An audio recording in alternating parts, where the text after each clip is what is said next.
All right, I'm Charlie Beater. I'm Pierce Fondren. I'm Omar Ali. I'm David Luma. I'm Arjun Jadhav.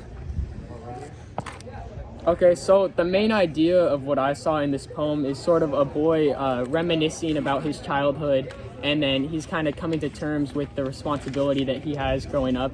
It says, it feels like I'm coming down with something worse than a stomach ache. And I feel like this is him, like the new responsibilities and having to let go of the childhood that he's feeling. And that's what's bearing down on him, making him feel this like so-called pain, this headache, this stomach ache.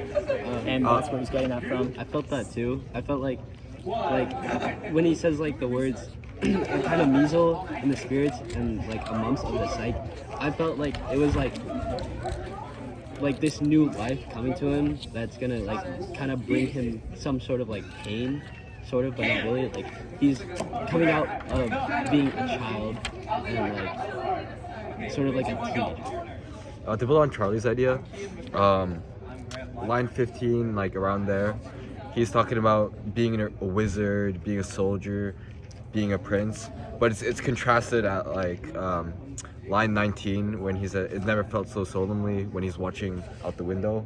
So he goes from this like imaginative boy that's imagining, creative, like, you know, thinking he's a wizard, to looking out a window and solemnly thinking on stuff, which is not something a child would do. It's more of like a person that's older.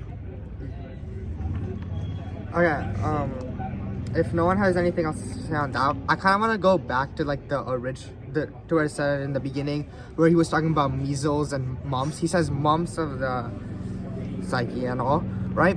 The poem immediately starts off with like a negative perception of growing up from this boy, which is like a stark contrast to the poem we read before, The Red Hat, because in that poem, I mean, the child was like, when he was without his parents, he was like hustling and like running, right? Because, yeah, it said he dawdled before, but then he hustled forward. So the child in the red hat is obviously very excited about growing up, which is kind of like the opposite of how the child from this poem feels. That's a good point, but I think it's important to take into account the viewpoint, like, of the narrator, because in this poem it's from the viewpoint of the boy, right? He's obviously afraid of growing up. It says he enjoyed the perfect simplicity of being one. He's clearly a kid who wants to hold on to his childhood and not let go of it, even though he has to accept adulthood.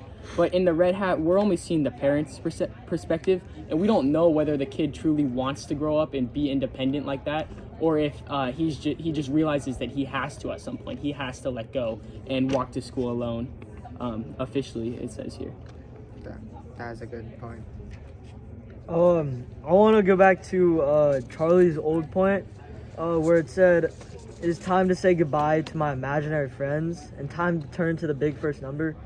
He's kind of coming to reality. He's like, I have to grow up. It's here, so it comes with responsibility. And then it goes back. It says, "If you cut me, I could shine. But now, when I fall upon the sidewalks of life, I skin my knees, I bleed." He used to shine when he was young, because he didn't have a care in the world. He was just being a boy. Now he's 10 and he bleeds when he falls upon the sidewalk. He's saying that he's getting older and life is coming with more responsibilities. And he doesn't just shine because he has no responsibilities. He bleeds. I'd like to build off of Pierce's point. In the line 26, it says, "It's time to say goodbye to my imaginary friends." I saw like a connection with, I believe it was the Red Hat, where like the parents are like letting go of like of their children, so like he has to let go of like these imaginary friends that like he's built off his life. Yeah, like we see this letting go from two different ways. In one, it's the kid letting go of his imaginary friends and his childhood, whereas in the other poem, The Red Hat, it's the parents letting go of their kid and letting him be independent. Looking at Pierce's point a little differently, nothing under my skin but light could like symbolize the lack of like consequences, responsibility, just simply being curious. Even though you get hurt or like something bad happens, there's really no consequence because you're young, you're learning, you're still experiencing the world. But however, when you grow up, consequences hit you, you get punished, you kind of see the real world, and I think that's what it means when it says I skin my knees, I bleed. He's seeing like the reality of the world and how harsh it is. Okay. So going to a different point, in line 23, I think, it says all the dark blue speed drained out of his bicycle, right? So I think the speed being drained out of his bicycle is kind of like an analogy for how he feels his youth is being drained out of him. Because, I mean, obviously this child's like, oh no, I'm feeling so drained, because he says he has like measles and mumps, right? So obviously that leads to a feeling of being drained. So that's similar to a bicycle.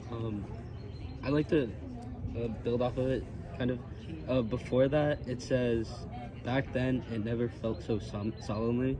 It's like him saying like, oh, it's never felt so serious as it's like ever been, because like what David said, like being a child, there's no consequences, and he's still learning.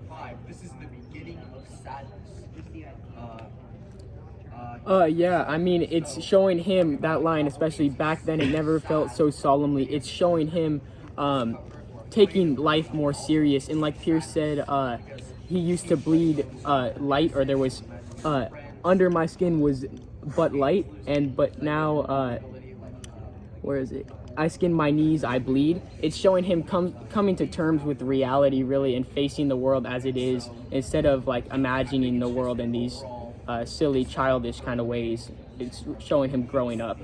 Yeah, like in addition, with him seeing the world more seriously, in like after line 15, he's like, oh, I was a soldier, I was a prince, but then he just says, I'm at the window. So he goes from saying I am and saying all these things that are dreams of a child to just simply I am here, like at a location.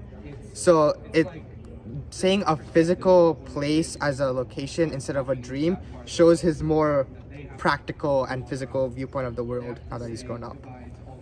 Building off of that, I saw it a little different way. When he says I'm a prince, I'm a soldier, it's just he's using his imagination. He doesn't have like a care in the world. He's just imagining these wonderful things he could be in life. But then he just says I'm out the window. Like he's almost facing reality, how this is probably not going to happen. He's just coming to terms with that.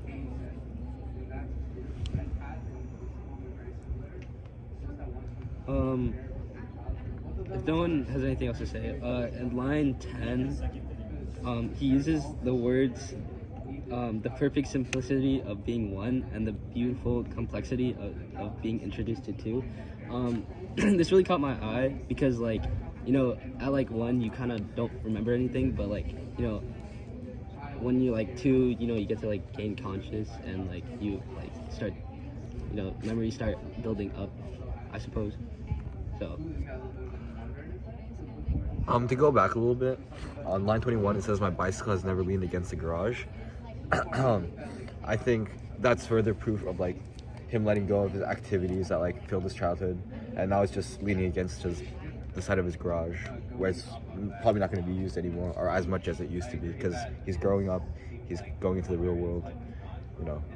Yeah, and his activities, his bicycle just staying stagnant, can also be like kind of like a parallel to his imagination being stagnant and still now, like it's just never used now. All right, yeah, I think that's it. Yeah. Good, boys. All right. Mhm.